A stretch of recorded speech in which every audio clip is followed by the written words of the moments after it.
దేవుని వాక్యం సెలవిస్తున్న మాట మనం చూస్తూ ఉంటున్నాం. మన ప్రార్థన గది కావాలి.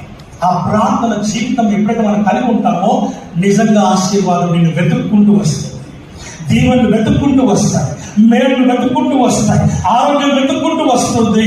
ఆరోగ్యం లేదు, బాగలేదు, అనారోగ్యంతో ఉన్నాను, బలంతో ఉన్నాను, కష్టంలో ఉన్నాను, శ్రమలో ఉన్నాను, ఇరుకులో ఉన్నాను, ఇబ్బందులో ఉన్నాను, బాధలో ఉన్నాను, వేదనలో, నిందలో ఉన్నాను, అవమానంలో ఉన్నాను చెప్పుకుంటూ కాదు తిరగాల్సింది నీ ప్రార్థన గదిలో దేవుని దగ్గర మాత్రమే నువ్వు చెప్పుకోవాలి.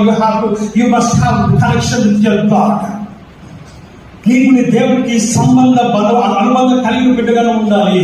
మన సెల్ ఫోన్ మనకు టవర్ లేకపోయినా, కనెక్షన్ లేకపోయినా, సిగ్నల్ లేకపోయినా ఎలాగైతే పనిచేయదో అలాగే నీవు నీ ప్రార్థన జీవితం దేవుడితో సహవాసం లేకపోతే కనెక్షన్ ఉన్నది. ప్రేమ దేవుని పెట్టారు. దేవుడు ఆయన తెగిపోయినప్పుడు నీలో అభద్రత భావం పెరుగుతుంది, నీలో భయం పెరుగుతుంది, నీలో దిగులు పెరుగుతుంది, నీలో కూడా ఆందోళన పెరుగుతుంది.